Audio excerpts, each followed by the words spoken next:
Welcome, history enthusiasts and seekers of legend, to a journey into one of the most captivating and debated figures in Western mythology, King Arthur. For centuries, his name has conjured images of valiant knights, enchanted swords, and a golden age of chivalry. But who was Arthur? Was he a real king, a mythical hero, or a composite of many forgotten leaders? Today we delve deep into the heart of the Arthurian legend, exploring its origins, its evolution, and its enduring power. The legend of King Arthur was made popular by Geoffrey of Monmouth in his History of the Kings of Britain, written in 1135 AD. Chrétien de Troyes and Malory later embellished Geoffrey of Monmouth's story. These authors drew upon earlier histories, including History of the Britons by Nennius, the Annales Cambriae, and the Complaining Book of Gildas, a Welsh monk from the 6th century, as well as local histories, poetry, Celtic mythology, and traditions. The Romans pulled their troops out of Britain in AD 410. With the loss of the Roman authority, local chieftains and kings competed for land. In 449 AD, King Vortigern invited the Angles and Saxons to settle in Kent to help him to fight the Picts and the Scots.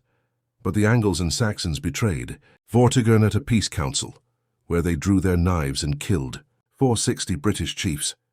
The massacre was called the Night of the Long Knives, and according to Geoffrey of Monmouth, occurred at a monastery on the Salisbury Plain. Ambrosius Aurelianus became king and consulted the wizard Merlin to help him select an appropriate monument to raise to the dead chieftains.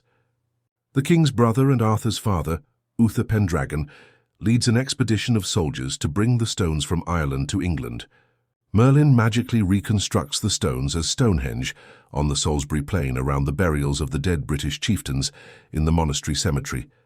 Later, Uther Pendragon becomes King of England, and at an Easter feast falls in love with Igraine, the wife of the Duke of Cornwall. Uther Pendragon makes a pact with Merlin. If Merlin assists him in winning Igraine, Uther will give the wizard their firstborn child. That child was Arthur.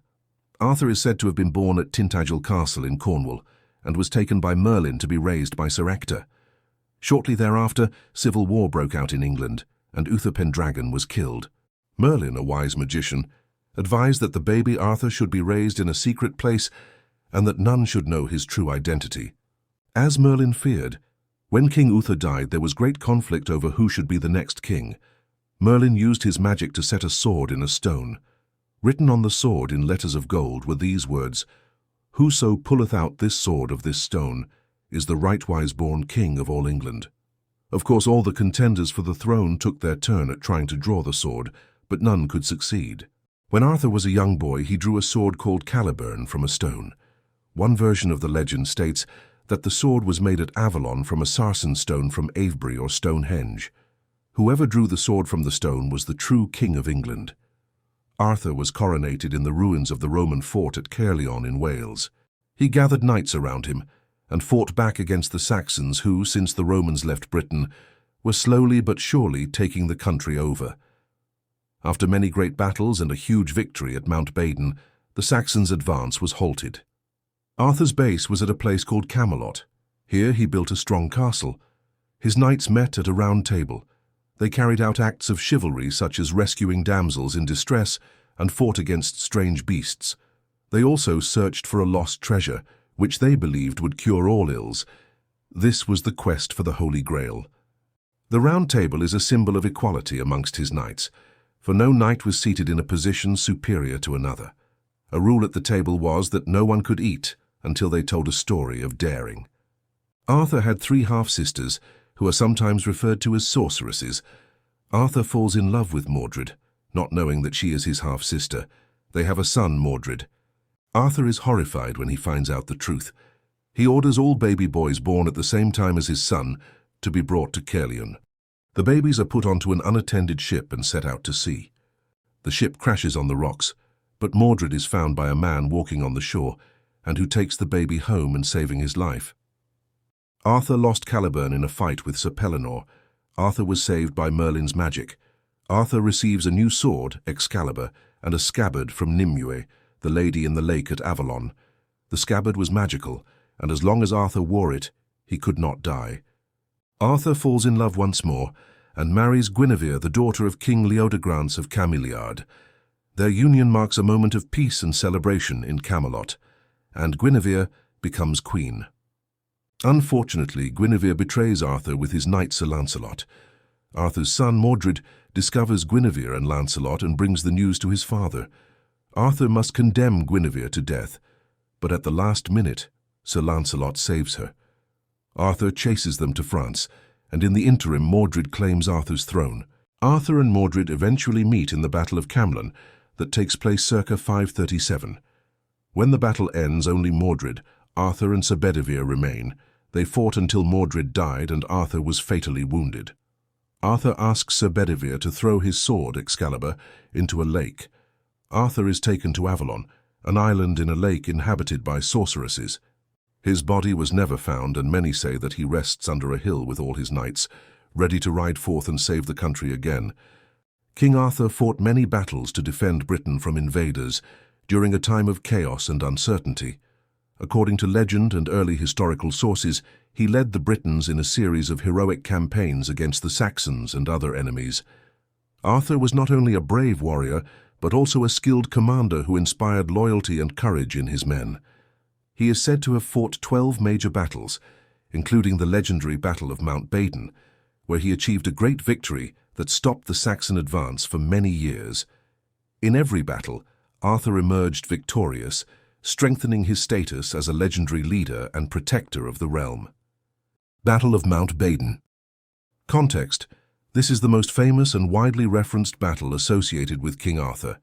It took place in the late 5th or early 6th century during the Saxon invasions of Britain. Legendary details. According to the 9th century writer Nennius, Arthur was the military commander, Dux Bellorum, of the Britons. He led the charge against the Saxons and is said to have personally killed 960 enemies in a single day using his sword, Caliburn, later known as Excalibur. Arthur's role. Arthur fought on foot and horseback, leading from the front. His bravery and ferocity turned the tide of the battle, delivering a decisive victory that halted the Saxon advance for decades. Significance. Often seen as Arthur's greatest military triumph, and one of the strongest historical arguments for his existence. Battle of Celadon Forest, sometimes Battle of Celidon. Context: believed to have taken place in a large forested area, possibly in what is now southern Scotland.